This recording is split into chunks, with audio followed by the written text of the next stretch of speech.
বিসমিল্লাহির রহমানির রহিম ইন্নাল মুত্তাকিনা মাফাজা হাদাইক ওয়া আ'নাবা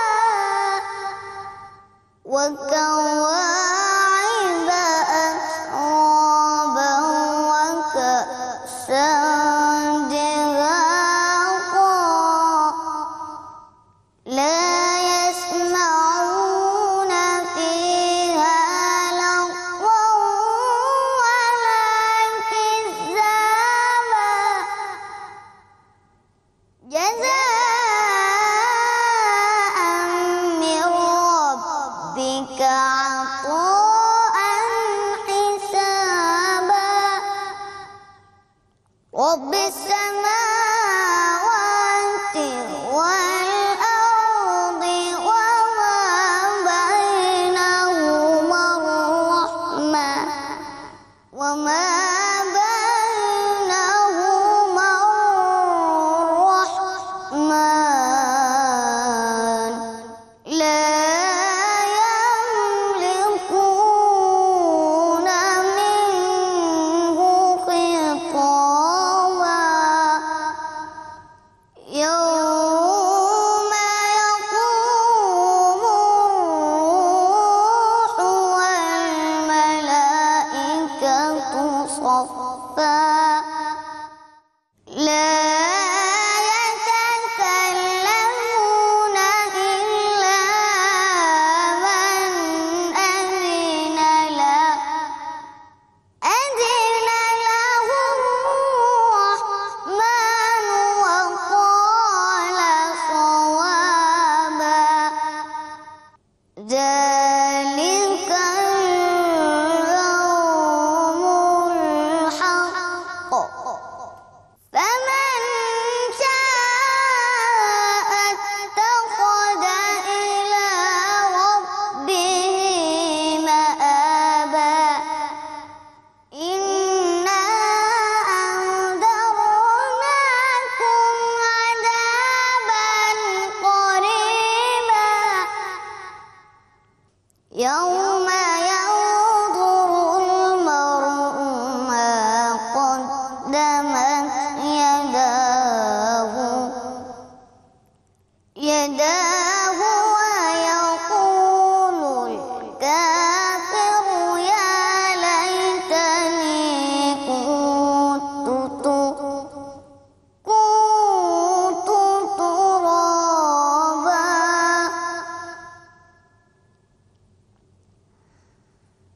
صدق الله العظيم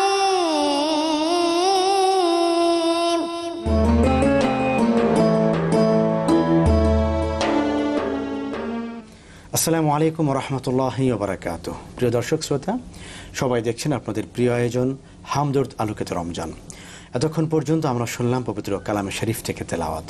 এ পর্যায়ে আলোচনা। দর্শক, আলোচনা করার জন্য আজকের অনুষ্ঠানে আমরা দুজন বরেণ্য ইসলামের চিন্তাবিদকে আমন্ত্রণ জানিয়েছি। আসুন তাদের সঙ্গে পরিচিত হয়নি। শুরুতেই আমার ডান দিকে আছেন বিশিষ্ট ইসলামের চিন্তাবিদ, উত্তরা 13 নম্বর সেক্টর জামে মসজিদের সম্মানিত ইমাম মাওলানা মুফতি জুনায়েদ কাসেমি। আসসালামু আলাইকুম ওয়া রাহমাতুল্লাহি ওয়া বারাকাতুহু। সঙ্গে আছেন মহাখালী কাঁচাবাজার জামে মসজিদের সম্মানিত ইমাম ও খতিব মাওলানা মুফতি মোহাম্মদ মনিরুজ্জামান। আসসালামু আলাইকুম ওয়া রাহমাতুল্লাহি ওয়া বারাকাতুহু। ওয়ালাইকুম আসসালাম ওয়া রাহমাতুল্লাহ। মুহতারাম, আপনাদের দুজনকে সাদর আমন্ত্রণ আজকের এই সুন্দর আয়োজনে। আপনাকেও স্বাগত। প্রিয় দর্শক, আমরা আজকে আলোচনা করব আত্মশুদ্ধির মাস মাহে রমাদান এই বিষয়টা নিয়ে। শুরুতেই মুফতি জুনায়েদ কাসেমি, আসলে আত্মার বিশুদ্ধতা বলতে কোরআন ও সুন্নাতে কি বোঝানো হয়েছে? কোরআনে পাকের যে আয়াতটি দিয়ে আল্লাহ রাব্বুল আলামিন মুমিন বান্দাদের উপর রমজান শরীফের রোজা ফরজ করেছেন, আয়াতটি সূরাতুল বাকারা 183 নম্বর আয়াত। মহান আল্লাহ রাব্বুল আলামিন ইরশাদ করেন, ইয়া আইয়ুহাল্লাযীনা আমানু কুতিবা আলাইকুমুস সিয়াম কামা কুতিবা আলাল্লাযীনা মিন ক্বাবলিকুম লাআল্লাকুম তাত্তাকুন। আয়াতটির অর্থ হলো, হে মুমিন বান্দাগণ, তোমাদের উপর রোজা ফরজ করা হয়েছে যেমনটি তোমাদের পূর্বের উম্মতদের উপর ফরজ করা হয়েছিল। লাআল্লাকুম তাত্তাকুন, উদ্দেশ্য হলো তোমরা যেন মুত্তাকি হয়ে যাও, পরহেজগার হয়ে যাও। এই যে সিয়াম সাধনা, সারাদিন না খেয়ে পান না করে হালাল স্ত্রীর কাছে গমন না করে আল্লাহর জন্য উপবাস কাটানো, এগুলো থেকে বিরত থাকা, এর মাধ্যমে উদ্দেশ্য হলো তাকওয়া অর্জন করা। তাকওয়া অর্থ আত্মশুদ্ধি, আল্লাহ পাকের নাফরমানি থেকে নিজেকে বাঁচানোর একটা যোগ্যতা অর্জন করা, এটাকে তাকওয়া বলা হয়। হযরত উমর ফারুক রাদিয়াল্লাহু তাআলা আনহু হযরত উবাই ইবনে কাব রাদিয়াল্লাহু তাআলা আনহুকে জিজ্ঞাসা করলেন যে তাকওয়া দ্বারা কি বোঝায়। হযরত উবাই ইবনে কাব রাদিয়াল্লাহু তাআলা আনহু বলেন যে আপনি একটা খুব সরু পথে চলছেন, পাহাড়ি গিরিপথের মতো, উভয় পাশে কাঁটা রয়েছে, আপনি কিভাবে চলবেন, কিভাবে হাঁটবেন? হযরত উমর ফারুক রাদিয়াল্লাহু তাআলা আনহু উত্তরে বললেন, আমি খুব আঁটোসাঁটো হয়ে হাঁটবো, আমার কাপড়কে বাঁচাবো যেন কাঁটায় বিঁধে না যায়, আমার কাপড় নষ্ট হয়ে না যায়, আমার শরীরটা ক্ষতবিক্ষত হয়ে রক্তাক্ত না হয়ে যায়, এইভাবে আমি খুব সতর্কতার সাথে চলবো। হযরত উবাই ইবনে কাব রাদিয়াল্লাহু তাআলা আনহু বললেন, এটাই হলো তাকওয়া। এই পৃথিবী হলো আল্লাহর নাফরমানির দুনিয়া, যেই দিকে তাকাবো সেই দিকে আল্লাহ পাকের নাফরমানি, গুনাহ। এই গুনাহওয়ালা কাঁটাওয়ালা পৃথিবী, এটাতে আমাকে চলতে, ঠিক ওই কাঁটাওয়ালা রাস্তার মাঝে যেমন খুব সতর্কতার সাথে চলতে হবে, ঠিক তদ্রূপ এখানেও আল্লাহ পাকের নাফরমানি থেকে বাঁচতে হলে আমাকে খুব সতর্কতার সাথে চলতে হবে। এটাই হলো আত্মশুদ্ধি, আল্লাহ পাকের সমস্ত নাফরমানি থেকে আত্মাকে বাঁচিয়ে রাখা তথা বাহির ভিতর সবকিছুকে বাঁচিয়ে রাখা। মানে আসলে আত্মা তো চাবেই এদিকে সেদিকে যেতে, তো সেটাকে কন্ট্রোল করা এবং আল্লাহ রাব্বুল আলামিন যে পথে চলতে বলেছেন, রাসূল যে পথে চলতে বলেছেন, এটাকে অনুসরণ করা, এটা নিয়ে মূলত তাকওয়া। আমি আবার আসবো মুফতি জুনাইদ আপনার কাছে। মুফতি মনিরুজ্জামান, এই যে রমাদান আমাদের মাঝে আগমন করে গোটা 11টি মাস আমরা এই মাসটির জন্য অপেক্ষা করি, তো এই মাস আসার পরে আমরা ভাবি, আমরা প্রচেষ্টা করি যে আমাদের আত্মাকে বিশুদ্ধ করব এই মাসের মাধ্যমে। তো আসলে কি কি আমলের মাধ্যমে বা কি কি শিক্ষা গ্রহণের মাধ্যমে আমাদের আত্মশুদ্ধি হতে পারে? আমরা আসলে কিভাবে রমাদানুল কারীম পেয়ে নিজেদের আত্মাকে আরো পরিশুদ্ধ করতে পারি? আমরা 11টি মাস বেপে নানা রকমের পাপ, পঙ্কিলতা, অন্যায়, অপরাধে আমরা জড়িয়ে থাকি। রব্বে কারীম আমাদেরকে মাহে রমাদানুল কারীম উপহার দিয়েছেন। এর লক্ষ্য কি, এর উদ্দেশ্য কি, এর আসলে আকাঙ্ক্ষা কি, আকাঙ্ক্ষা কোন প্রত্যাশা নিয়ে আমরা এই মাসটাকে কাটাবো, সেটা কালামে পাকে আল্লাহ রাব্বুল আলামিন দ্ব্যর্থহীন ভাষায় আমাদেরকে স্পষ্ট করে বলে দিয়েছেন। তো প্রথমত যে জিনিসটা পাওয়া যায় সেটা হচ্ছে, আমরা জানি যে রমজানুল কারীম শুধু আত্মশুদ্ধির মাসই নয়, এই মাসটি ব্যাপকভাবে মর্যাদায় ভূষিত হওয়ার ক্ষেত্রে আরেকটা গুরুত্বপূর্ণ বিষয় আছে, সেটা হচ্ছে আল্লাহ পাক রব্বুল আলামিনের কালামে শরীফ এই মাসে নাজেল হয় এবং এই কালামে পাক সবচেয়ে বেশি হারে আল্লাহ রসুল সাল্লাল্লাহু আলাইহি ওয়াসাল্লাম এই মাসেই তিনি তিলাওয়াত করতেন। আমরা জানি হযরত জিবরাইল আলাইহিস সালাতু ওয়াসসালাম রমজানের প্রথম থেকে নিয়ে রমাদানুল কারীমের শেষ পর্যন্ত আল্লাহ রসুলকে কোরআনে পাক শুনাইতেন। আবার নবী পাক সাল্লাল্লাহু আলাইহি ওয়াসাল্লামও হযরত জিবরাইল আলাইহিস সালাতু ওয়াসসালামকে কালামে পাক শুনাইতেন। এভাবে কালামে পাকের তিলাওয়াতের মধ্য দিয়ে আল্লাহ নবী সাল্লাল্লাহু আলাইহি ওয়াসাল্লাম নিজে আত্মশুদ্ধির ক্ষেত্রে মাত্রাকে যোগ করেছেন এবং উম্মাহকে, সাহাবাই কেরামদেরকে রমজানুল কারীমের সূচিতে ব্যাপক হারে সময় সংযোজন করার জন্য বলেছেন যে বেশি বেশি কালামে পাকের তিলাওয়াত করো। আল্লাহ রসুল আরও বলেছেন যে জান্নাত এক শ্রেণীর লোকের আকাঙ্ক্ষায় প্রতীক্ষায় থাকবে, তাদের মধ্যে একজন হচ্ছেন তালিল কোরআন।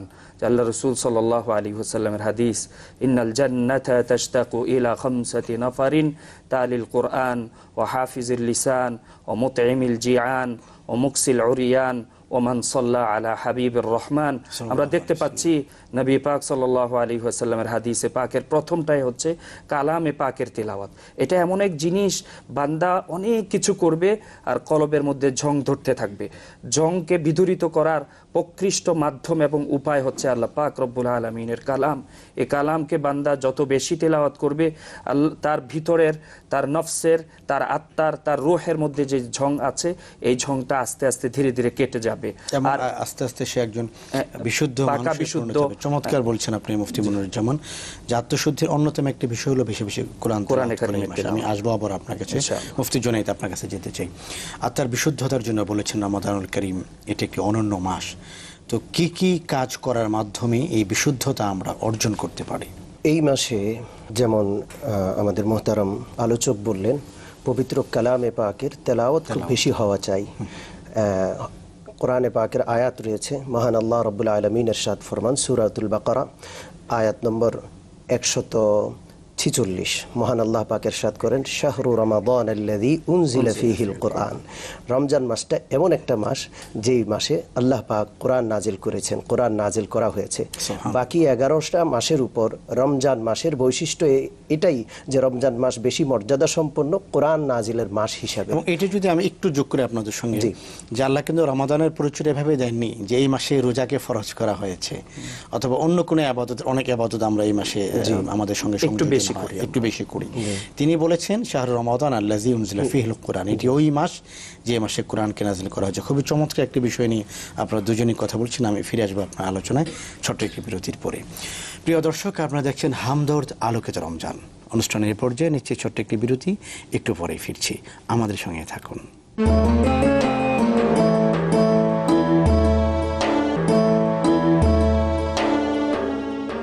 দর্শক, বিরতির পরে আবার আমন্ত্রণ। আপনারা দেখছেন হামদর্দ আলোকিত রমজান।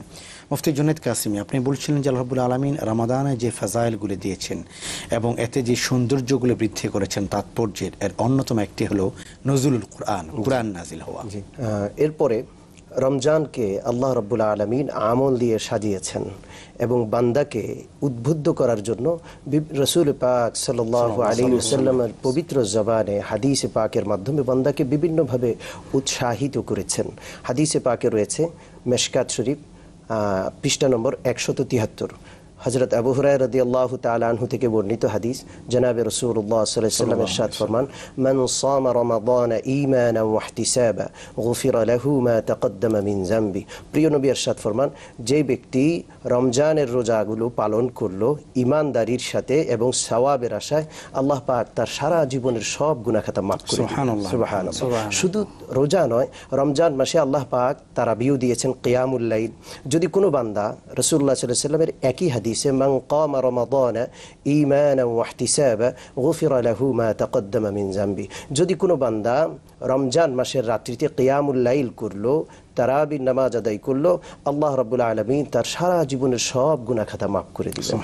এছাড়াও রমজান মাসে আল্লাহ পাক মানুষকে পবিত্র করার জন্য, পাপ পঙ্কিলতা ক্ষমা করার জন্য, মুক্ত করার জন্য, মানুষকে গুনাহ থেকে পবিত্র করে নিষ্পাপ করার জন্য কত না কিছু দিয়েছেন। একটি রাত দিয়েছেন যে রাতটিকে শবে কদর বলা হয়। হাদিসে পাকে প্রিয় নবী সাল্লাল্লাহু আলাইহি ওয়াসাল্লাম ইরশাদ করেন, মান قام ليلة القدر إيمانا واحتسابا غفر له ما تقدم من ذنبه। যদি কোনো বান্দা লাইলাতুল কদর তথা শবে কদরের রাত্রিটা জাগরণ করে ইবাদতের মাধ্যমে কাটাবে, আল্লাহ পাক তার জীবনের সব গুনাহ মাফ করে দিবেন। এইভাবে বান্দাকে পঙ্কিলতা মুক্ত করতে আল্লাহ পাক কত রকমের অফার দিয়েছেন, অফারের শেষ নাই। কোনো বান্দা যদি কাউকে ইফতার করায়, আল্লাহ রাব্বুল আলামিন তার জীবনের সব গুনাহ মাফ করে দিবেন। সাহাবায়ে কেরাম জিজ্ঞাসা করলেন, ইয়া রাসূলুল্লাহ, আমাদের মধ্যে অনেকের সামর্থ্য নাই ইফতার পেট ভরে করানোর। রাসূলুল্লাহ সাল্লাল্লাহু আলাইহি ওয়াসাল্লাম বলেছেন, পেট ভরে করানোর দরকার নাই, এক ঢোক পানি পান করাও। মানে মূল বিষয়টি হলো একটু উদ্যোগ, একটু নিজের পক্ষ থেকে একটি উদ্যোগ এবং একটু আন্তরিকতা, এটাই কিন্তু ক্ষমার জন্য যথেষ্ট। আমি আসবো মোহতারাম আপনার আলোচনায়, মুফতি মনিরুজ্জামান। চমৎকার একটি বিষয় নিয়ে আমরা আলোচনা করছি। আমি একটু যদি আপনাকে ধরিয়ে দিই যে আল্লাহ নবী সাল্লাল্লাহু আলাইহি ওয়াসাল্লাম যে হাদিসগুলি রমাদান সম্পর্কে বলেছেন, অধিকাংশ হাদিসে তিনি বলেছেন গুফিরা লাহু মা তাকদ্দামা মিন যামবি, মানে জীবনের গুনাহ মাফির, জীবনকে নতুন করে আলোকিত করার, সাজানোর একটি শিক্ষা আল্লাহ রাসূলের হাদিস থেকে আমরা পাই। এই বিষয়ে যদি আপনি এখানে একটা আলোচনা। যে আমরা দেখতে পাই যে প্রতিটা হাদিসেই যেটা কমা শব্দ, মান সামা মান কামা, মানে রোজার কথাও বলেছেন, নামাজের কথাও বলেছেন, যেটাই করবে গুনাহ মাফের সুসংবাদ তাকাদ্দামা মিন যামবি। আমরা আসলে হাদিসগুলিকে বিচার করলে, গবেষণা করলে, ভাবলে দেখতে পাই যে আসলে রমজানুল কারীম ছাড়া অন্য কোনো মাসে এভাবে দ্ব্যর্থহীন ভাষায় গুফিরা লাহু মা তাকাদ্দামা মিন যামবি, তার অতীতের সমস্ত পাপরাশি ক্ষমা হয়ে যাবে। এটা আমি মনে করি একজন সচেতন ঈমানদারের জন্য মানে লোভ প্রকাশ করা যে তুমি রমজানকে বরণ মানে করো, তাকে উৎসাহ গ্রহণ করো। এইভাবেই দেওয়া হ্যাঁ, যে তোমার রমজানের মাধ্যমে কিন্তু সব তোমার ধরনের জীবন পাপই তোমার ক্ষমা আলোকিত হয়েছে। হতে পারে। হ্যাঁ, জীবনকে আলোকিত করতে, নিজেকে পরিবর্তন করতে, একটু পরিশুদ্ধ করতে যে সকল বিষয়গুলি আল্লাহ রসুল সাল্লাল্লাহু আলাইহি ওয়াসাল্লাম রেখেছেন। আরো মজার জিনিস হচ্ছে গোটা বছর ব্যাপী আমরা যখন কোনো আমলের দিকে এগিয়ে যাই তখন আমাদের নানা রকমের শত্রু আমাদের মাঝে বাধা হয়ে দাঁড়ায়। আমরা দেখি যে সারা বছর ব্যাপী ব্যাপী। আসলে আমরা হয়তো ওভাবে আবাদতে নিমগ্ন হতে পারি না। রমজানে যতটা সুযোগ আমাদের থাকে বা যতটা অফার আমাদের থাকে, তার মধ্যে একটা মেইন জিনিস হচ্ছে যে আল্লাহ তাআলা আমলে বিঘ্নতা সৃষ্টিকারী মারাদাতুশ শাইতান, যেটা হাদিসে পাওয়া মানে যায়, সবচেয়ে বড় শত্রু যে আমাদের। বড় শত্রু, তাকেও বেঁধে রাখেন। আল্লাহু আমাদের রাসূল করিম সাল্লাল্লাহু আলাইহি ওয়াসাল্লাম থেকে আমরা হাদিস দেখতে পাই, তিরমিজি শরীফ, ইবনে মাজাহ শরীফ, আবু দাউদ শরীফে হাদিস খানা আসছে, ইজা জাআ রমাদান ফুতিহাত আবওয়াবুল জান্নাহ ওয়া গুল্লিকাতিন নার ও সুলসুলাতুশ শায়াতিন বলেছেন। সুফিদাতুশ শায়াতিন, এরকম নানা শব্দে আসছে যে শয়তানকে আল্লাহ তাআলা বেঁধে রাখেন। এরপরেও দেখা যায় যে রমজানুল কারিমে আমরা ঈমানদার হওয়া সত্ত্বেও, সায়েম হওয়া সত্ত্বেও নানা সময় আমাদের গুনাহ হয়ে যায়। আমরা অনেক সময় চোখের গুনাহ করে ফেলি, বলার ক্ষেত্রে এসে আমাদের অনেক সময় জবানের গুনাহ হয়ে যায়। এটা কেন হয়? অনেক লোক আমাদেরকে এরকম প্রশ্ন করেন যে হুজুর, আপনারা তো আলোচনা করে থাকেন, আমাদেরকে বলে থাকেন যে শয়তান বাধা থাকে, তারপরেও কেন দিল থেকে অনেক সময় গুনাহের বিষয়টা উজ্জীবিত মানে হয়? অন্যায় কাজ যে রমজানে একেবারেই বন্ধ হয়ে যায় এমনটি এমন নয়, নয়, বেশ তো কিছু তো থাকে। থাকবে, কারণ হচ্ছে আমাদের ভিতরে যে আত্মার একটা অংশের মধ্যে রয়েছে নফস আম্মারার প্রবলতা হচ্ছে সে যে কোনো সময় আমাদের দিয়ে গুনাহ করানো, অন্যায় করানো। আর বিশেষ করে রমজানুল কারিমে যেহেতু মাহফির ঘোষণা এসেছে, তখন নফসে আম্মারা আরো সক্রিয় হয়ে ওঠে। কিভাবে আমাকে তেলাওয়াত থেকে একটু সরিয়ে রাখবে, কিভাবে রোজাকে মাকরু করে দেওয়া যায়, কিভাবে আমার জবান দিয়ে একটু গীবত করানো যায়, কিভাবে পরনিন্দা করানো যায়, কিভাবে অন্যের সমালোচনা করানো যায়। এ কারণে বান্দাদের জন্য আত্মশুদ্ধির ক্ষেত্রে রমজানুল কারিমে শুধুমাত্র রোজা পালন করেই যাবে এমন না, একটু সতর্কতাও অবলম্বন করতে হবে, যাতে করে আত্মশুদ্ধির পথে নফসে আম্মারার বাধা অথবা বিপত্তি কিংবা ব্যত্যয় আমাদের না ঘটাইতে পারে।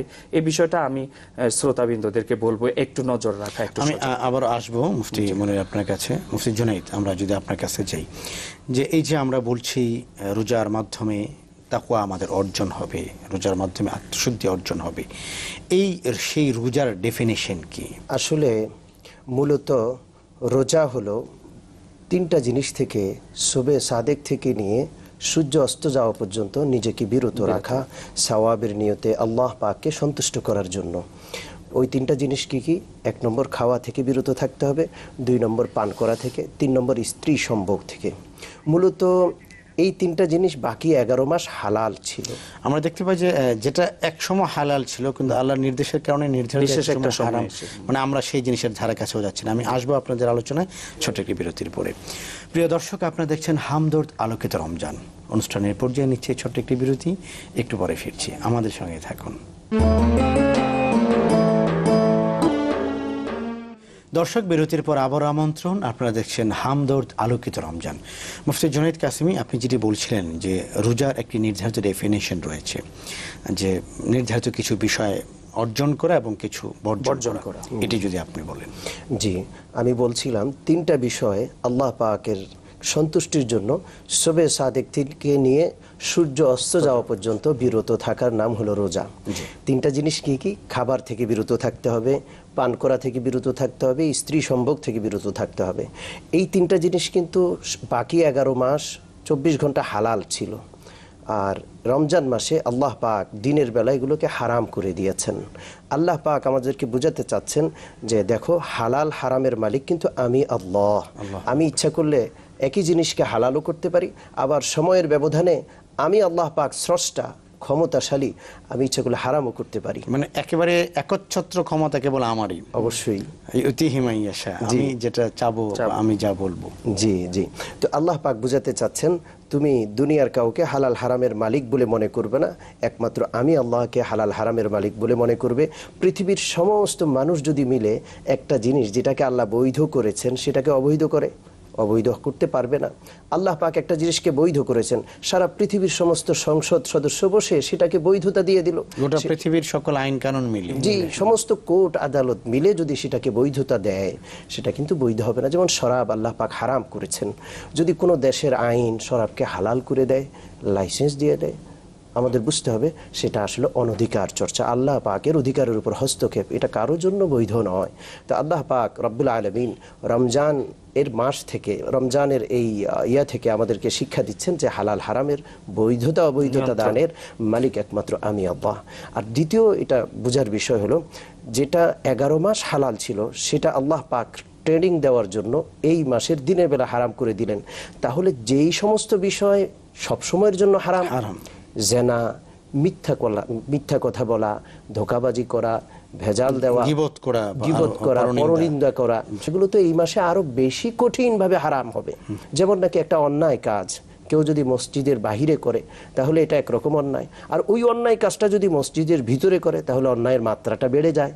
ঠিক তদ্রূপ ওই অন্যায় কাজটা কেউ যদি হারাম শরীফে গিয়ে করে, মসজিদে নববীতে গিয়ে করে, বহু গুণে অন্যায়ের মাত্রা বেড়ে যাবে। আমি যদি এর সঙ্গে একটু সুর মিলাই আপনার সঙ্গে, খুব চমৎকার একটি কথা বলছেন যে একটি বিষয়ের তাৎপর্য যত বাড়বে সেই বিষয়টাকে সম্মান করা অথবা এই নিয়ামতকে অবজ্ঞা করা এর মাত্রা তত বেশি বাড়বে। মুফতি মুনির, আপনার কাছে আসবো। এই যে একটা চমৎকার বিষয় নিয়ে আমরা আমাদের কথা এগুচ্ছে, রমাদানকে যে পরিমাণ গুরুত্ব দেওয়া উচিত, এই নিয়ামতকে যে পরিমাণ গুরুত্ব সহকারে পালন করা উচিত, কেউ যদি এই নিয়ামতকে সেভাবে গুরুত্ব না দেয় সেক্ষেত্রে বিষয়টা কেমন দাঁড়াবে, এটা আমরা রাসূল পাক সাল্লাল্লাহু আলাইহি সাল্লামের হাদিস থেকে পেয়ে যাই যে আল্লাহ রাসূল বলেন যে রমজান আমি পেলাম গুনাহ খাতা মাফির জন্য, গুফির লাহু মা তাকাদ্দামা মিন যামবি, বারবার বলা হয়েছে। পাশাপাশি আল্লাহ রাসূল সাল্লাল্লাহু আলাইহি ওয়াসাল্লাম এটাও বলেছেন যে এই নিয়ামত প্রাপ্তির পর আত্মশুদ্ধি না করে বরঞ্চ নিয়ামতের অবজ্ঞা যদি তুমি করো, তাহলে কখনো যদি তোমার বুঝেও আসে যে আমি ভুল করেছি, এটাকে কাজা করে নিব, আবার এটাকে শুধরিয়ে নিব, কিন্তু কোনোদিন কোশ্চিনকালেও সম্ভব হবে না। তো আল্লাহ রাসূল সাল্লাল্লাহু আলাইহি ওয়াসাল্লাম থেকে আমরা বর্ণনা পাচ্ছি এভাবে রোজা ভাঙ্গা, রমজানুল করিমের সিয়ামকে অবজ্ঞার ফলাফল কি, যে কোনো বান্দা যদি রমজানুল করিম পেল এবং সামর্থ্য ক্ষমতা থাকা সত্ত্বেও কোনো ওজর নাই, তার কোনো আপত্তি নাই, শরীয়ত তাকে অনুমতি দেয়নি রোজা ভাঙ্গার, সামর্থ্য সে রাখে, এমত অবস্থায় যদি একটা রোজা সে ভেঙে ফেলে আর পরবর্তীতে সারা জীবন, এখানে দাহার শব্দ আসছে যদিও 1 বছর অনেকে মনে করেন, আমি মনে করি সারা জীবনও শুধু একটি রোজার অবজ্ঞার কাজা যদি সে করতে চায় তার পক্ষে এটা আদায় করা কোনোভাবেই সম্ভব নয়। আল্লাহ রাসূল বলছেন ওয়া ইন সামাহু, যদিও সে রোজা রাখতে থাকলো অবিরাম ধারাবাহিকভাবে সম্ভব না। তাহলে বোঝা যাচ্ছে যে নিয়ামত পাওয়া এটা যত বড় সৌভাগ্যের বিষয়, তার চেয়ে আরো বেশি বড় গুরুত্বের বিষয় হচ্ছে এই যে নিয়ামতকে কদর করা, মূল্যায়ন করা, নিয়ামতকে অপব্যবহার না করা। কিন্তু আমরা দেখতে পাচ্ছি আজকের সমাজে সংখ্যাগরিষ্ঠ মুসলিম দেশেও, দুঃখজনক হলেও সত্য, যে অনেক ঈমানদার যিনি মসজিদেও আসতেছেন, নামাজও আদায় করতেছেন, ঈদের সলায় অংশগ্রহণ করতেছেন, কিন্তু রমজানুল কারিমে গ্রহণযোগ্য কোনো মাধ্যম, ওজর, আপত্তি ছাড়াই তিনি দায়িত্বহীন ভাষায় রোজা ভাঙতেছেন। সেখানে সে 3টা অপরাধ করতেছেন। এক হচ্ছে রোজা ভাঙ্গার অপরাধ, 2 হচ্ছে অনেক সময় দেখা যায় এই অপরাধীগণ প্রকাশ্যে তারা পানাহার করে বেড়াচ্ছেন, তাহলে প্রকাশ্যে পাপের একটা অপরাধও তারা করে বেড়াচ্ছেন। আর একটা হচ্ছে তারা রোজার অবমাননা, যেটা সিয়ামের মাসের দাবি, যে সিয়ামের মাসকে সে আদব রক্ষা, মাসটাকে সম্মান, মৌসুমটাকে সম্মান করবে। তাহলে 3টা অপরাধে সে অপরাধী, সিয়াম ভঙ্গকারী, যা তার পক্ষে কাজা আদায় করা কোনোভাবেই সম্ভব নয়, প্রকাশ্যে অপরাধকারী, সিয়ামের মাসকে অবমাননাকারী। মানে দেখা যাচ্ছে যে আসলে অত্যন্ত গুরুত্বের বিষয়। আমি জুনায়েদ কাসেম আপনার কাছে আসবো। এই যে তাকওয়ার কথাটা আমরা বলছি, 1 মিনিটে যদি আপনি আমাদেরকে কিভাবে আসলেও আত্মশুদ্ধি আমাদের হয় এটি একটু বলেন, আমরা অনুষ্ঠানে একেবারে শেষ পর্যায়ে।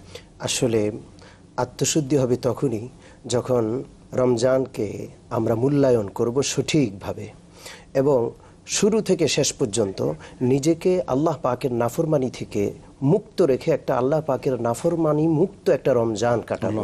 এবং এটাই আমরা প্রত্যাশা করছি। আপনাদের দুজনে আসছে সুন্দরভাবে। আপনাদের দুজনকেই অনেক অনেক মোবারকবাদ আজকের হামদর্দ আলোকিত রমজান অনুষ্ঠানে আগমন করার জন্য এবং চমৎকার আলোচনা করার জন্য। ধন্যবাদ। প্রিয় দর্শক, এতক্ষণ পর্যন্ত আমরা দুজন বরেণ্য ইসলামী স্কলার থেকে আলোচনা শুনলাম রমাদান কিভাবে আত্মার বিশুদ্ধতা অর্জনে আমাদেরকে সহযোগিতা করে এবং একজন মানুষকে নতুন জীবন দান করে অন্ধকার থেকে আলোর পথে উৎসাহিত করে। আসুন না এ রমাদান থেকে শিক্ষা নিয়ে আমরা আমাদের জীবনকে করে আলোকিত এবং আমাদের জীবনে আল্লাহ রাব্বুল আলামিন এবং তার রাসূলের আনুগত্যের জাগ্রত করি এবং সেই অনুভূতি জাগ্রত করি। আল্লাহ রাব্বুল আলামিন আমাদেরকে তৌফিক দান করুন, সেই প্রত্যাশা জেনে আজ এখানে বিদায় নিচ্ছি। আসসালামু আলাইকুম ওয়া রাহমাতুল্লাহি ওয়া বারাকাতুহু।